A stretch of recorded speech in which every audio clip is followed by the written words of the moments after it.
Selamın aleyküm Allah dostları. Menkıbeler Kitabı kanalına hoş geldiniz. Burada sadece geçmişin hikayelerini anlatmıyoruz. Burada insanın ruhuna dokunan menkıbeleri konuşuyoruz. Bugün sizi Zeytin şehrine götüreceğiz. Bir zamanlar dostlukla büyüyen ama kıskançlıkla tükenen bir elma ağacının hikayesini dinleyeceksiniz. İki kardeş, Yavuz ve Yağız. Altın veren bir mucize mi? Yoksa göz kamaştıran servetin karanlığı mı? Bu masal, ihanetinin, affın ve yeniden doğuşun anlatısı olacak. Çünkü bazı hikayeler zamanın ötesinden fısıldar. Şimdi kulaklığınızı takıp arkanıza yaslanın ve gözlerinizi kapatıp bu hikayenin keyfini çıkarın. İyi dinlemeler. Zeytin şehri, doğanın cömertliğini esirgemediği, evlerinden pazarlarına kadar hayat dolu bir şehirdi. Sokaklarında taze ekmeğin buğusu, baharat dükkanlarından taşan tarçınla karışır.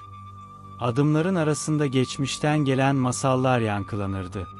Ama bu şehri gerçek anlamda büyüleyici yapan, onun çevresini saran yeşil kuşaktı. Uzaklara doğru dalga dalga yayılan zeytinlikler ve limon bahçeleri, yılın her anı canlı, her anı umut doluydu.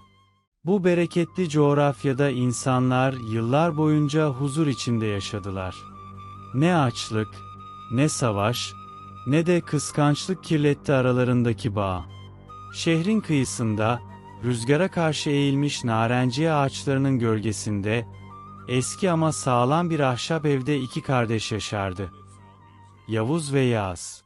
Yavuz 20'li yaşlarının başındaydı. Sessizce gülen, nazik konuşan, yüzüne baktığınızda içinizi ısıtan bir gençti. Yalnızca sözü değil, söze yüklediği anlam da güzeldi. Okumaya düşkündü. Günleri kitapların sayfaları arasında geçer, kelimelerin dünyasında kaybolurdu. Mahalledeki çocuklardan yaşlılara kadar, herkes onun ağzından dökülen hikayeleri dinlemekten keyif alırdı. Yavuz, insanlara yardım etmeyi yalnızca görev değil, bir mutluluk kaynağı olarak görürdü. O yüzden sevilirdi. Çünkü yüzündeki gülümseme yalandan değildi. Yağız ise ondan 5 yaş büyüktü. Sertti, sessizdi. Gözlerinde kararlı bir donukluk vardı. Ömrünü babalarından kalan narenciye bahçesine adamıştı. Baharın kokusunu meyveden değil, verimden anlardı. Evin tüm geçim yükü onun omuzlarındaydı ve zamanla bu yük onu içine kapatmıştı. Sabah erkenden çıkar, akşam güneş batarken geri dönerdi. Yorulmuştu ama durmamıştı. Buna rağmen kardeşine karşı şefkatli olduğu söylenemezdi. Evin işlerinin büyük kısmını Yavuz'a yüklerdi. Toprak sürmek, meyve toplamak, taşıma işleri, hatta 6 eşeğin bakımını bile. Oysa Yavuz güçlü biri değildi. İnce yapılıydı, çabuk yorulurdu. Yağız bu zayıflığı görür görmez bağırır. Azarlar, bazen kırıcı cümlelerle gururunu incitirdi. Ama Yavuz hiçbir zaman karşılık vermezdi. Sessizce boyun eğip elindekini yapar. İçinde taşıdığı saygıyı korurdu. Çünkü o biliyordu. Yağız sertti belki. Ama bu doğasında değil, kaderindendi. Küçücük yaşta anne ve babalarını kaybetmişlerdi. Yağız o günden beri hem anne hem baba olmuştu. Ve Yavuz onun bu yorgunluğunun ardında, örselenmiş ama iyi kalpli bir adam olduğuna hep inanmıştı. Kavga ettiklerinde bile Yavuz gözlerini kapatır. Çocukluklarını düşünürdü. Birlikte limon ağaçlarının arasında koştukları, dallardan meyve koparıp paylaştıkları günleri. Rüzgarın dallarda fısıldadığı, yaprakların güneşte dans ettiği o zamanları. O hatıralar, kardeşine dair taşıdığı umudun en güçlü sığınağıydı. Ama umut, her zaman sessizlikte yeşermezdi. Tüm sessizliğine rağmen, Yavuz'un kalbinde biri vardı. Kütüphanede köşedeki masada oturan, gözlerini kitaplara gömmüş, zamanın dışında yaşayan bir genç kız, Hilal. Onunla konuşmak Yavuz için, sevdiği bir karakterle tanışmak gibiydi. Tedirgin edici ama büyüleyici. Her karşılaşmalarında kalbi göğsüne sığmaz. Kelimeleri düşünmeden konuşsa da söylediklerinin içtenliğine güvenirdi. Kitaplardan bahsederdi. Kahramanlardan, yazarlardan, bazen hayali bir edebiyat tartışması başlatırdı, sırf birkaç dakika daha yanında kalabilmek için. Göz göze geldiklerinde sessizlikleri konuşmaktan daha çok şey anlatırdı. Ama Hilal, sadece güzel bir kız değildi. Yavuz'un gözünde. O içi sözcüklerle örülmüş, kalbi hayallerle dolu biriydi. Bir gün, alçak sesle anlatmıştı ona.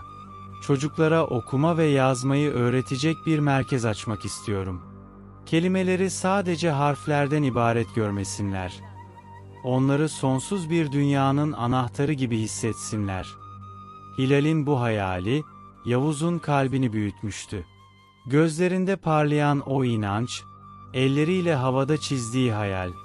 Her sözcüğü, Yavuz'un içinde filizlenen bir umuttu artık. Bir sabah, tarlada çalışırken gözüne bir ayrıntı takıldı. Ağaçların gölgesinde ilerlerken, yazın meyve verdiğini hatırlamadığı, garip bir fidanla ilgilendiğini gördü. Diğer limon ve portakal ağaçlarından farklıydı bu küçük ağaç. Yaprakları bile tanıdık gelmiyordu. "Bunu yeni mi dikti?" diye düşündü. "Neden buraya?" Soruları zihnine doluşurken, cevaplarını sessizlikte aradı. Yaz her zamanki gibi konuşkan değildi. Yavuz'un, alışık olduğu o sessizliğe gömüldü. Ama ağabeyinin yüzünde bir şeyler değişmiş gibiydi. Daha dalgın, daha keskin bakışlı, daha kapalı. Akşam eve döndüklerinde, Yavuz yorgundu. Üstü başı çamur içinde, kasları ağrıyordu. Ama sessizliğini bozmamak için sadece yemek hazırladı. O sırada Yağız içeri girdi ve küçük bir kese bıraktı masaya. Metal paraların sesi duyuldu. "Yarın sabah erken çık, evin ihtiyaçlarını al," dedi yalnızca. Ne teşekkür, ne açıklama. Yavuz şaşkındı. Bu, Yağız'dan alışık olduğu bir hareket değildi. İçinden bir his, bir şeylerin değiştiğini söylüyordu. Ama bunun sebebi neydi? Bilmiyordu. Ellerinde tuttuğu kese, içindeki altın gibi parlıyordu ama aynı zamanda içinde bir burukluk yankılanıyordu. Gözleri doldu, yutkundu.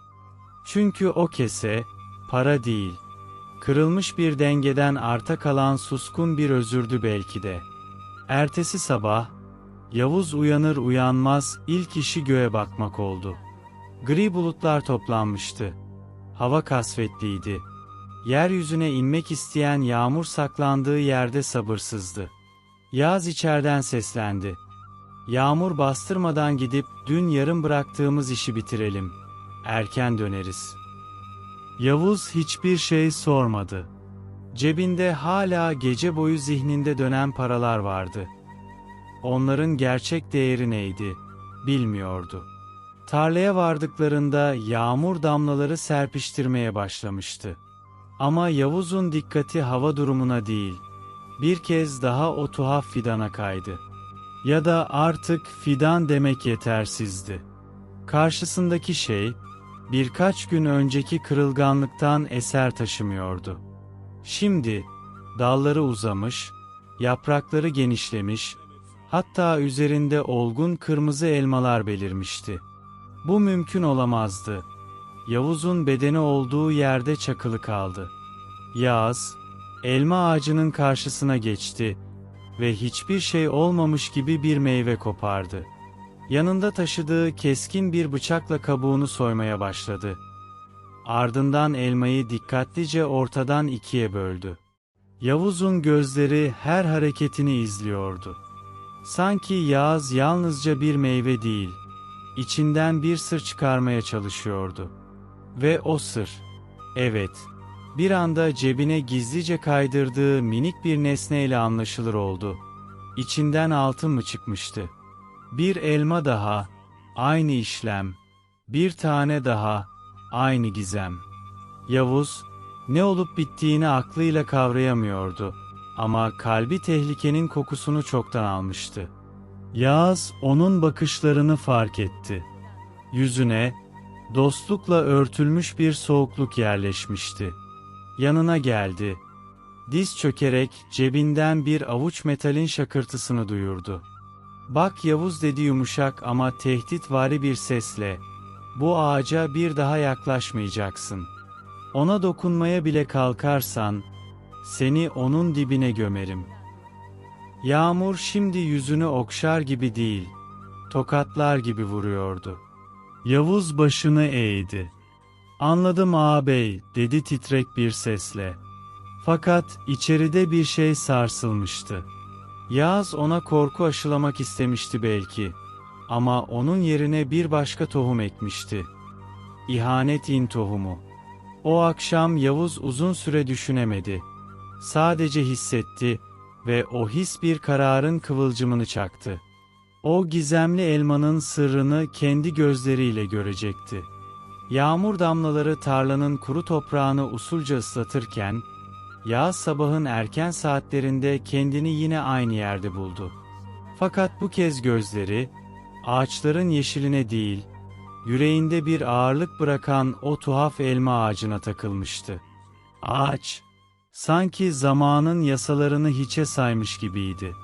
Henüz birkaç gün önce toprağa dikildiğini hatırlıyordu. Ama şimdi kollarını göğe uzatmış, dallarında kırmızı meyvelerle dimdik ayaktaydı.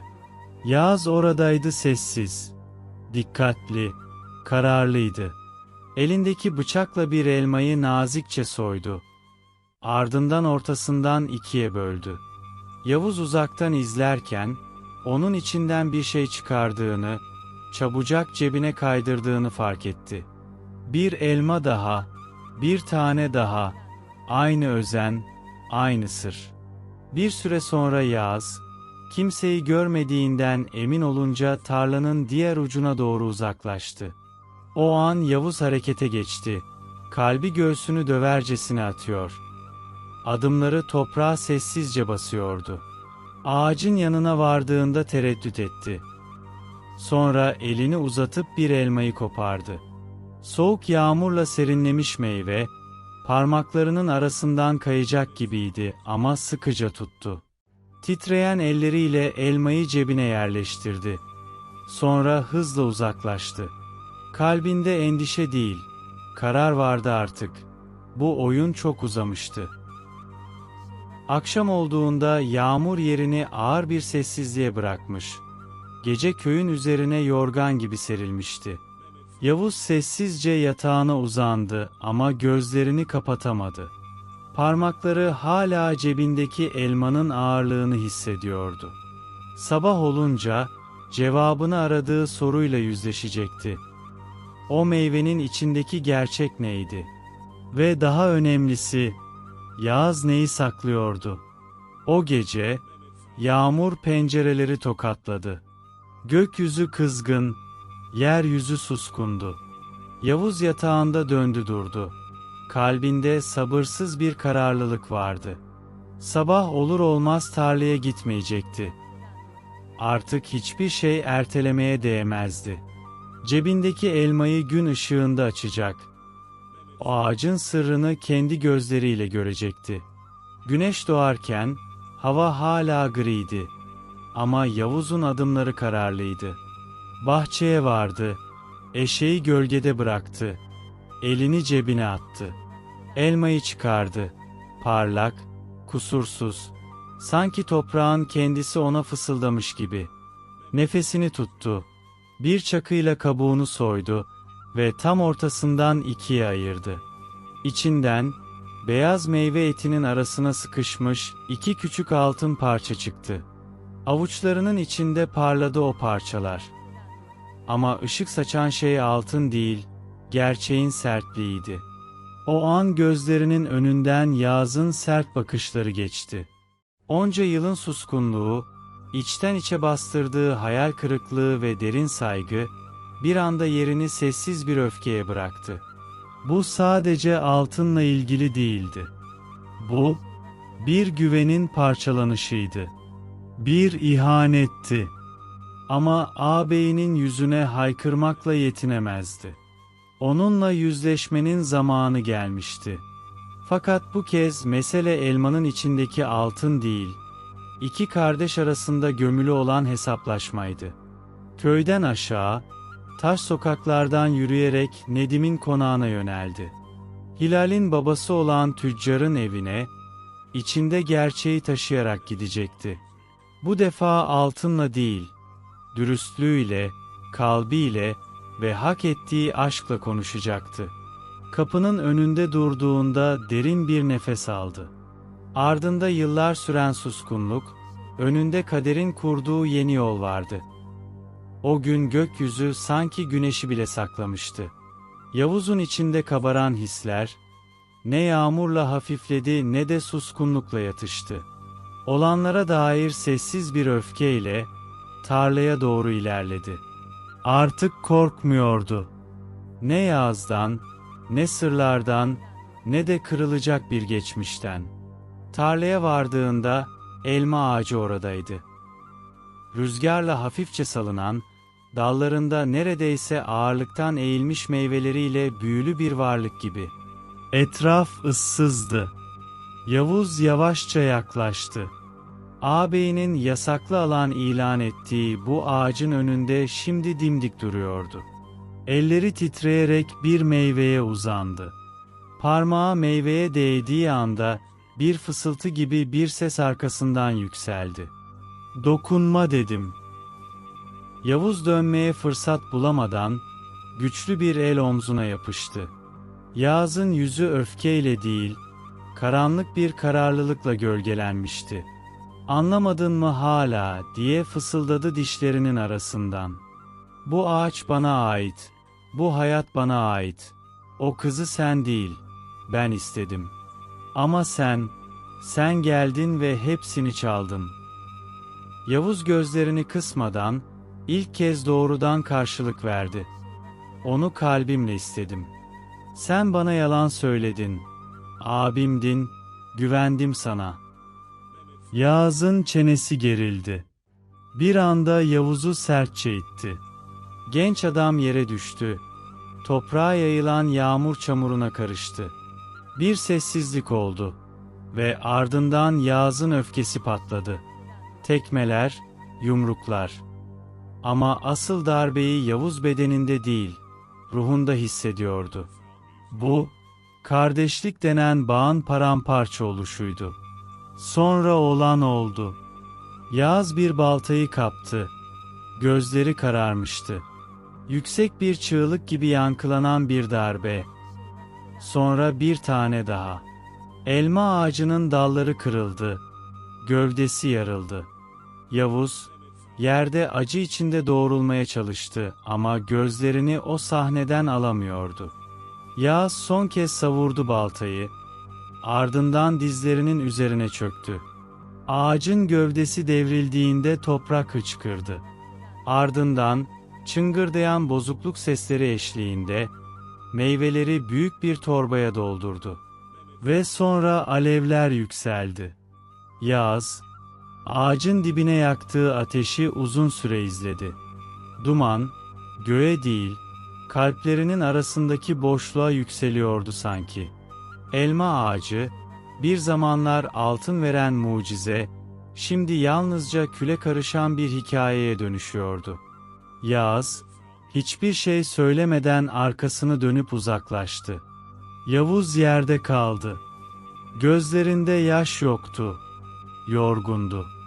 Parmak uçlarına kadar tükenmişti. Ellerini yavaşça uzattı. Tutunmaya çalışır gibi, belki de gökyüzünden düşen küllerin hatırasını yakalamak için. Ama hepsi kayıp gitmişti. O ağacı, kardeşi elleriyle yok etmişti. Ve Yavuz bunu yalnızca bir şiddet olarak değil, aralarındaki son bağın kesilmesi olarak hissetmişti.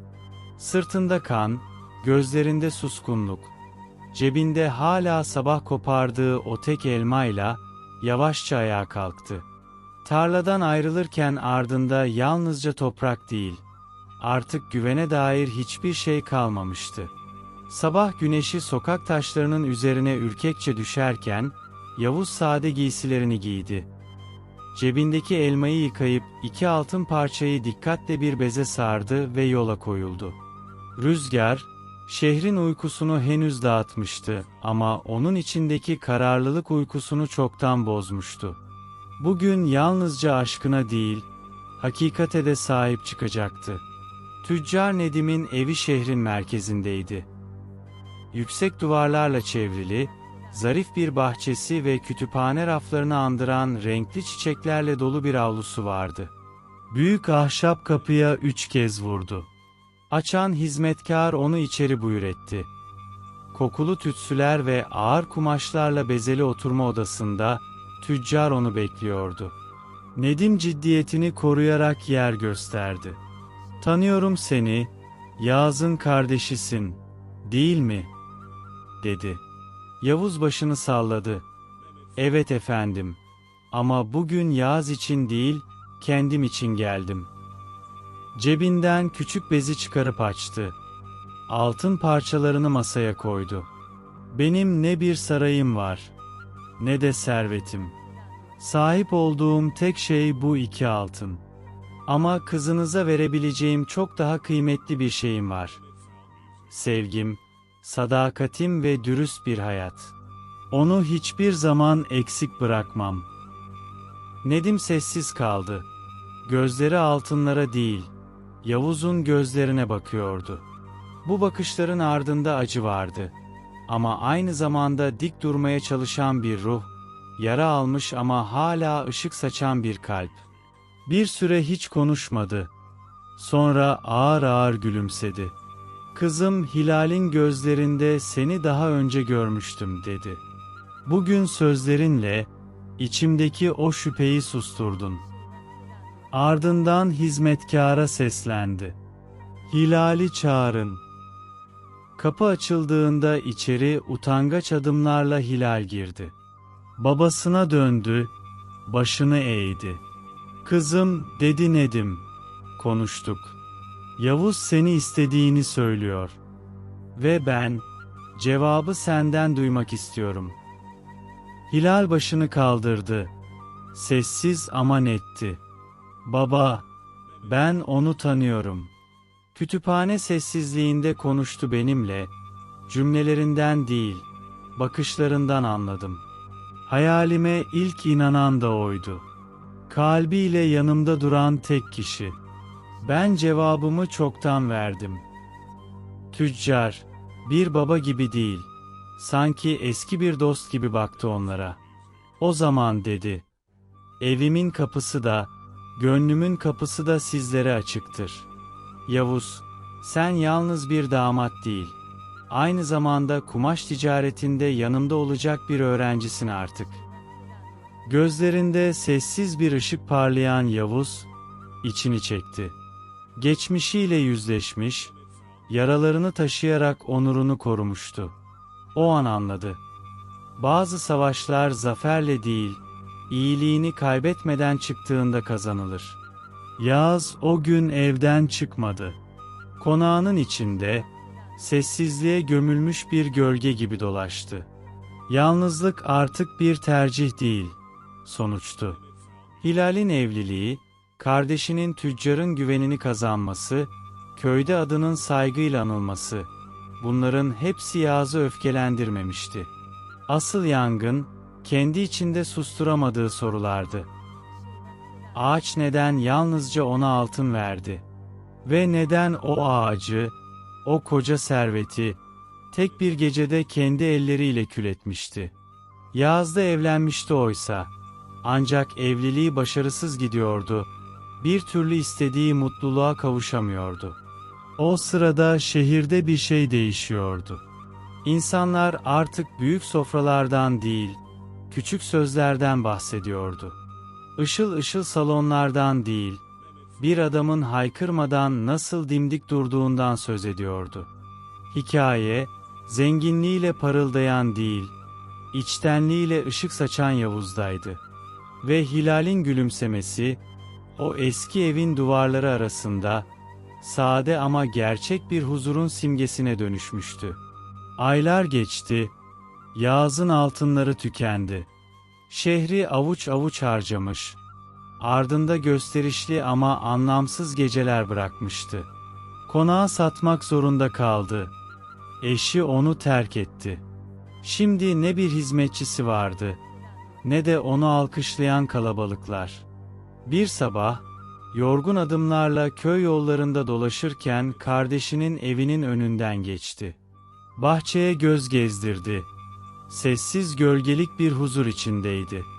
Rüzgar, yeni açmış elma ağaçlarının yapraklarında fısıldıyordu.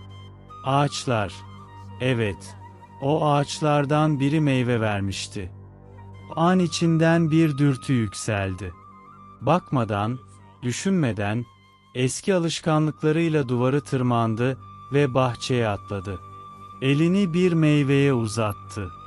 Tam o anda omzunda bir el hissetti. Arkasını döndüğünde Yavuz oradaydı. Kucağında küçük bir çocuk, yüzünde yılların yorgunluğunu hafifçe gülümseten bir ifade.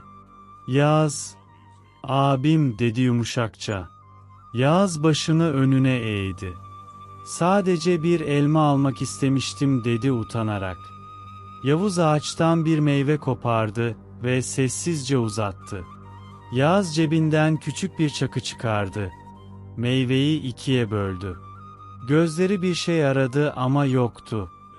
Yavuz başını salladı. "Altın yok ağabey, senin ağacın tekti. Ama onu kendi ellerinle yaktın." Yağız iç çekti. "Biraz para istedim sadece, yeni bir hayat kurabilmek için." Yavuz usulca gülümsedi. "Tarlaya dön, benim gibi başla, sana küçük bir ev alırım. Herkes hata yapar. Mühim olan, ders alıp yeniden kök salabilmektir." O an, Yağız'ın gözlerinde ilk defa pişmanlık değil, anlayış parladı. Yıllar geçti, Zeytin şehri, hala sabahları taze ekmek kokusuyla uyanıyor. Pazarlarında baharatla sohbet karışıyor. Gökyüzü yine narenciye çiçekleriyle gülümsemeye devam ediyordu. Fakat her şey aynı kalsa da insanlar artık başka bir hikayeyi anlatır olmuştu. İçinde güç değil, affı barındıran bir hikayeyi. Yavuz ve Hilal, eski ahşap evlerinde sade ama dolu dolu bir yaşam kurmuşlardı. Bahçelerinde birlikte diktikleri elma ağaçları, başta yalnızca yaprak verirken zamanla çiçeklenip meyveye durdu. Altın çıkarmıyorlardı belki, ama huzur veriyorlardı. Ve o huzur, yorgun kalpler için en değerli servetti. Tarlada emek büyüdükçe bereket çoğaldı. Yavuz, hem çiftçiliği hem kumaş ticaretini büyük bir özenle yürütmeye devam etti. Dürüstlüğüyle kazandı, kazandığını paylaştı. Hilal ise çocukluk hayalini gerçekleştirdi. Köyün dört bir yanından gelen çocuklar artık onun bilgi evinde okuyor, yazıyor, kelimelerle dünyalarını inşa ediyordu. Her yeni harf, yeni bir umuttu. Yavuz'un uzattığı eli geri çevirmedi. Küçük bir ev aldı. Yıllar sonra toprağa yeniden döndü. Her sabah elleri çamura bulansa da gözleri hafiflemişti. Kıskançlığın küllerinden kalbine sabır ekti. Emek biçti. Ve en önemlisi, affın gücünü anladı. Yavuz onu sık sık ziyaret etti. Bazen torunlarıyla, bazen yalnız. Bahçede yetişen elmalardan birini birlikte koparıp birlikte böldüler. İçinden hiçbir zaman altın çıkmadı. Ama artık kimsenin aradığı da o değildi. Çünkü o ağaçlar artık bir mucize değil, yeniden bağ kurmanın, anlayışla büyümenin sessiz tanıklarıydı. Ve Zeytin şehri, iki kardeşin gölgesinde barışla yeşermeye devam etti.